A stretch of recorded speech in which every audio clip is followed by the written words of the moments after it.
जम्मू आ गए, दिल्ली आ गए, अलग अलग जगह पे आ गए, और अभी सरकार उनको करी कि फिर से हम मेरी बात समझ गए कि सबके साथ मर्डर हो जाता है। Vishwanath versus state of UP, Vishwanath versus state of UP, 1959 का ये केस है और बहुत इंपॉर्टेंट है। इसके फैक्ट पर जनरली मुख्य परीक्षा में जब उन्हें सवाल बनाना होता है तो वो इसके फैक्ट उठा लेते हैं, कैरेक्टर चेंज कर देते हैं और एबीसी करके वो इलस्ट्रेशन बेस्ड क्वेश्चन आपकी मुख्य परीक्षा में पूछते हैं। जनरली वो फैक्ट उठा रहे हैं Vishwanath versus state of UP case के। In this case right of private defence in case of kidnapping और अबडक्शन डिस्कस्ड। हुआ क्या, पहले कहानी समझो, कहानी से तुम्हें बात पता लगेगी। हुआ क्या, what was the fact of this case.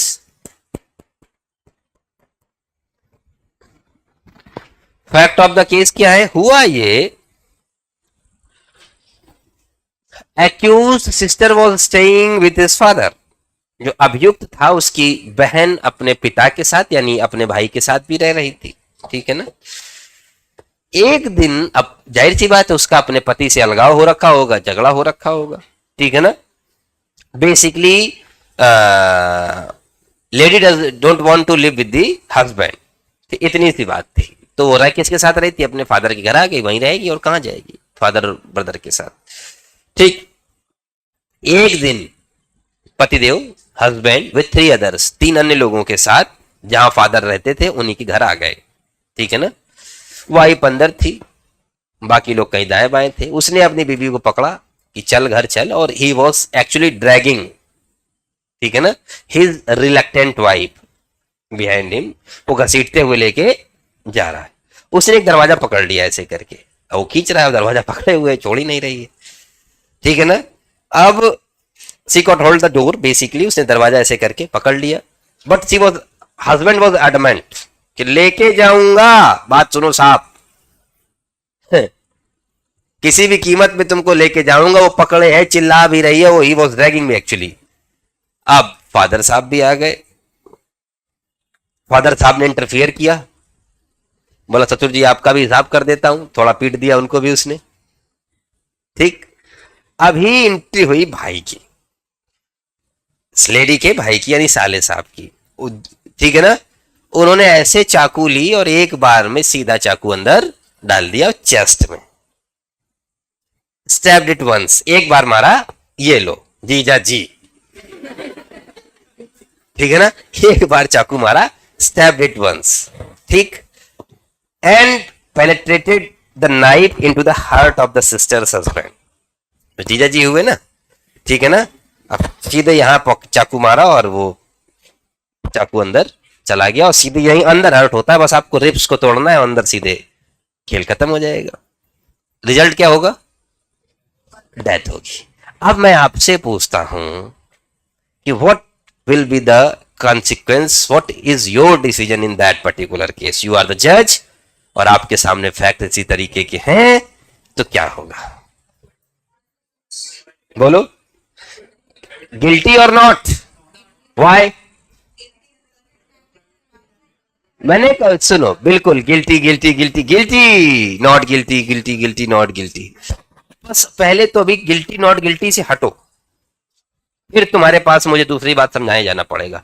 कभी भी हाइपोथेटिकल आंसर नहीं देना है, हमें लीगल पॉइंट से 1 इंच भी इधर उधर नहीं हटना है। हमें लीगल पॉइंट कहां मिलेंगे, हमें मिलना है, खोजना है एसेंशियल इंग्रेडिएंट्स, कि क्या section 100 of the IPC which is now section 38 of the BNS को हम सेटिस्फाई कर पा रहे कि नहीं पा रहे। यहां पर डेथ कॉज किया गया है, क्लेम किया गया प्राइवेट डिफेंस, तो क्या सर्कमस्टेंसेस हैं, 7 सर्कमस्टेंसेस हैं। There must be assault, there must be reasonable apprehension, क्यों नहीं चाहिए, किस बात का, कि साहब किडनैपिंग और एब्डक्शन हुई है, तो ही वॉज ड्रैगिंग वाइफ, घसीट रहा है कि नहीं घसीट रहा है, फोर्स, एफसीडीआई, फोर्सफुल कॉम्पेलमेंट, डिसीटफुल इंड्यूसमेंट, यही इंग्रेडिएंट है ना किडनैप एब्डक्शन का, तो घसीट ही रहा है, घसीट रहा है कि नहीं घसीट रहा है। और किडनैपिंग में राइट ऑफ प्राइवेट डिफेंस है, ये रहा, ये रहा, किडनैपिंग में राइट ऑफ प्राइवेट डिफेंस है, ये रहा सर, उसको थोड़ी घसीट रहा था। तो right of private defence for your own body और बॉडी ऑफ द अदर्स है। तो आपकी कोचिंग के नीचे कोई किसी किडनैप कर रहा है तब भी आप उसकी जान ले लोगे, कोई दिक्कत नहीं है, क्योंकि you have right of private defence. आपको मारा क्या ना, बॉडी ऑफ द अदर्स, तो उसकी बहन को लेके जा रहा था। Court had that, appellate had right of private defence, उसके पास प्राइवेट डिफेंस है। और अच्छी बात क्या थी, ज्यादा नहीं मारा, सिर्फ एक बार मारा। अगर मारता ही रहता तो ब्रूटल हो जाता ना, एक बार। He did not more harm than it is necessary. Supreme court acquitted the accused. तो मनगढ़ंत जवाब नहीं देने हैं, हमें एसेंशियल जज बनना है। कोई मनगढ़ंत जवाब नहीं, ये उठाया एसेंशियल, ये उठाया फैक्ट्स, फिट कर दिया, सारे इंग्रेडिएंट पूरे, तो फिर हम लॉ पॉइंट पे जाएंगे। तो in this case which is very leading case, Vishwanath versus state of UP, pre में बहुत पूछा जाता है। पहले तो यही पूछेगा Vishwanath versus state of UP case is related to, तो आंख बंद करके याद कर लो, किडनैपिंग। तो किडनैपिंग के केस में डेथ कॉज करने से रिलेटेड ये केस है बच्चे, ठीक है ना। बस फैक्ट याद रखना कि साले साहब ने एक बार stab it the knife once, एक बार नाइफ जो है वहां पे मारी। Is it clear or not? तो एब्डक्शन हो गया ना बच्चे, ये बच्चे एब्डक्शन हो गया ना। सर किडनैपिंग और एब्डक्शन में डिफरेंस बताओ। अभी किडनैपिंग पढ़ाने चलूं तुमको साक्षी में, ये छोड़ के? जब किडनैपिंग आएंगे तुम्हें भी पता लग जाएगा। एब्डक्शन बेसिकली, साक्षी किडनैपिंग और एब्डक्शन दोनों के लिए मैं बोल रहा हूं, ये बेसिकली एब्डक्शन था। किडनैपिंग का एसेंशियल क्या है? टी टेक्स और एंटाइज एनी चाइल्ड और person of unsound mind. Abduction का एसेंशियल क्या है? एफसीडीआई, फोर्सफुल कॉम्पेलमेंट डिसीटफुल इंड्यूसमेंट। तो ये बेसिकली एब्डक्शन था, ठीक है ना। क्लियर? बोलो। तो बार बार किडनैपिंग और एब्डक्शन साथ साथ हो तो मुंह से निकल गया होगा किडनैपिंग, बात है एब्डक्शन की। वाइफ है ना, और ये माइनर होता या अब आपके शब्दों में चाइल्ड होता तो हम क्या करते? किडनैपिंग। तो दोनों केस में किडनैपिंग हो चाहे एब्डक्शन, ओके, किडनैपिंग हो चाहे abduction, you have right of private defence extend to the causing death. Clear? चलो ठीक।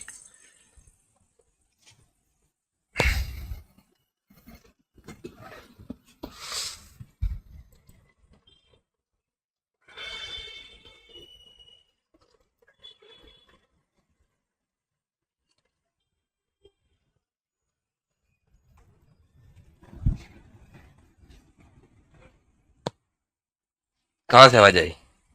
कोई बोला क्या सर? है? कोई नहीं बोला? यहां से आवाज आई सर, बट उसका act more than what was required नहीं था। भाई क्यों रिक्वायर्ड नहीं था? डेथ कॉज करनी थी एब्डक्शन के केस में या किडनैपिंग के केस में, डेथ कॉज कर दी,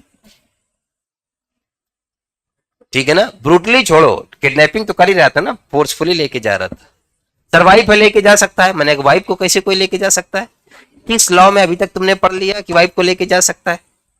सेक्सुअल इंटरकोर्स परमिसिबल है, लेके जाना परमिसिबल नहीं है। पता लगा उठाए घुमा घूम रहा है बॉल बनाए हुए, आज यहां चलो आज यहां चलो, मजाक चल रहा है।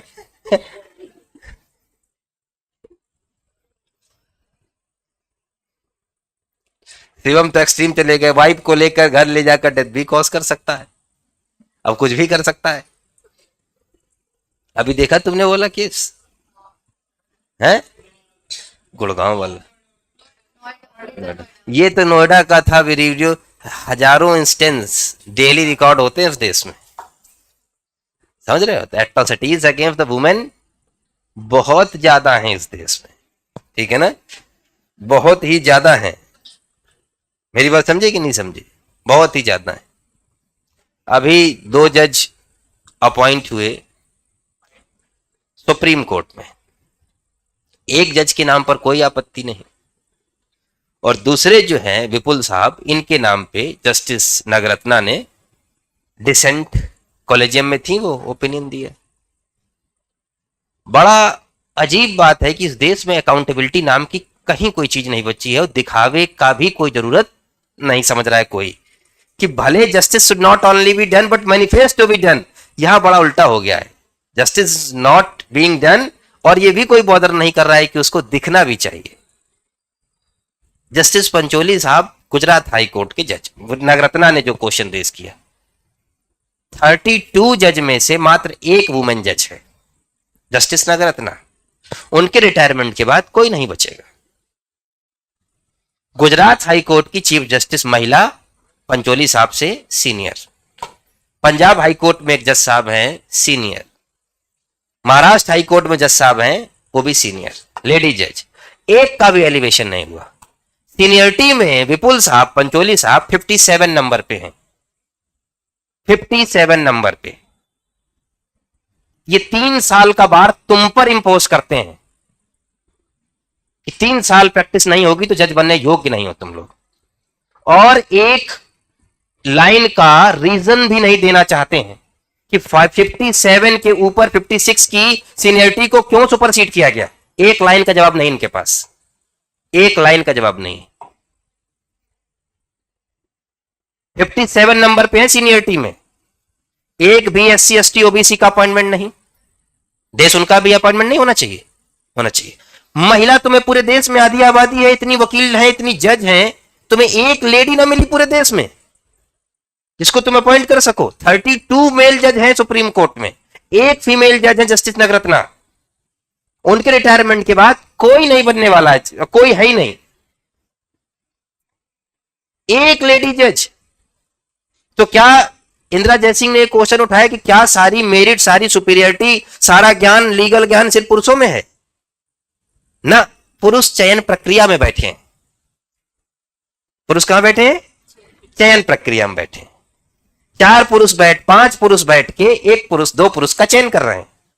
और मैं दावे के साथ कह रहा हूं, कोई न्यायपूर्ण समाज बनेगा जब 5 महिलाएं बैठेंगी तो ये स्थिति पलट जाएगी, नहीं पलट जाएगी।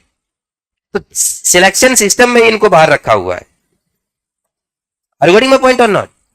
तो 57 नंबर पे सीनियरिटी है। चलो ठीक है, गुजरात हाई कोर्ट से इनको पटना हाई कोर्ट क्यों भेजा? कोई रीजन? ट्रांसफर क्यों किया गया? उसका भी कोई जवाब नहीं। 57 नंबर की सीनियरिटी को ब्रीच कर दिया। गुजरात एक्स्ट्रा रिप्रेजेंटेशन आ रहा है उसका, 3 जज हो गए, पार्टी वाला भी वहीं से हैं, ये भी वहीं से हो गए। देश तो पूरे देश का है ना, कम से कम लगभग स्टेट का तो रिप्रेजेंटेशन मिले सुप्रीम कोर्ट में, कि एक ही स्टेट सारा डोमिनेट कर लेगा। कल देखा ना, जस्टिस नागरत्ना ने डिसेंटिंग नोट दिया है, उन्होंने कहा पब्लिश भी करिए इसको फॉर द ट्रांसपेरेंसी। तीसरे जज पहुंच रहे हैं गुजरात हाई कोर्ट से, बहुत से ऐसे स्टेट जहां एक भी जज नहीं। इनका ट्रांसफर पहले किया गया पटना हाई कोर्ट, वहां के चीफ जस्टिस बने ये। गुजरात हाई कोर्ट में जज थे, बेसिकली मूलतः ये अहमदाबाद के हैं। तो कोई अकाउंटेबिलिटी नहीं है कि इनसे पूछ लिया जाए कि 56 जज का क्यों सिलेक्शन नहीं हुआ, 57 में ऐसी क्या मेरिट देख ली तुमने? कुछ तो क्राइटेरिया दो। But bias collegium system, Modi ji ने कोई काम, सहमति हो या ना हो, इससे जो कॉन्स्टिट्यूशनल अमेंडमेंट लेके आए थे कॉलेजियम सिस्टम को हटाने वाला, वो बेस्ट था,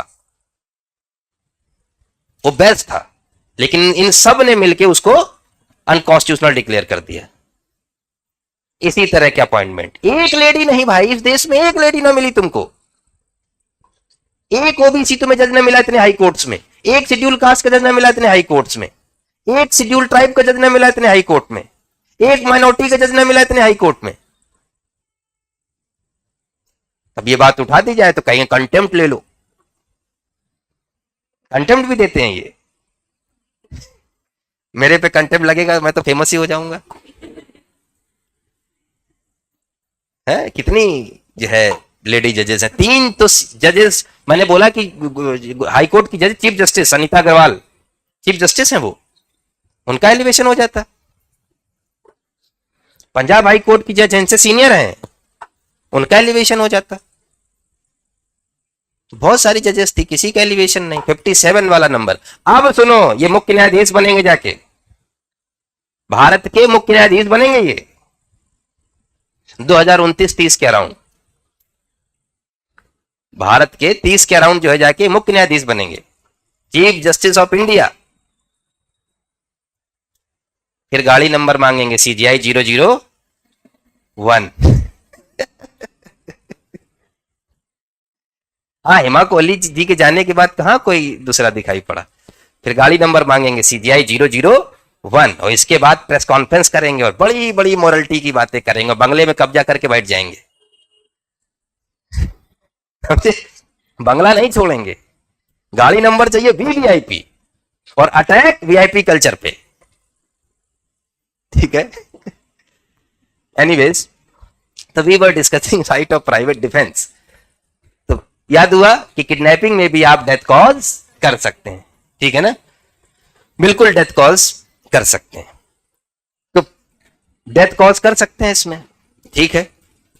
इसके बाद अगला नंबर है प्यारे बच्चे एसिड अटैक का, तो उसमें भी डेथ कॉज आप कर सकते हैं। तो इतने सारे ग्राउंड हमने जो है देखे। तो कुल मिला के इधर देखो मेरी तरफ, एक और प्री का क्वेश्चन बनता है। टोटल 12 सर्कमस्टेंसेस हैं, कितनी? टोटल 12 सर्कमस्टेंसेस में जहां पर आप डेथ कॉज कर सकते हो। 7 circumstances related to the body है, ठीक है ना। एक 4 circumstances in which you can cause the death, that is the property. और एक सर्कमस्टेंस दी हुई है हमने कहां पर, सेक्शन 44 में, जो कॉमन है। तो 7 cases when you can cause the death, when you can cause the death, ठीक है ना, in specially in case of body. 4 circumstances you can cause the death in defense of property, or there is a one situation that is the common situation, that is the common situation, जब आप body और property दोनों के लिए common section में death cause कर सकते हो। तो प्यारे बच्चे ये हमने देखा, ठीक है ना। Subscribe for more content.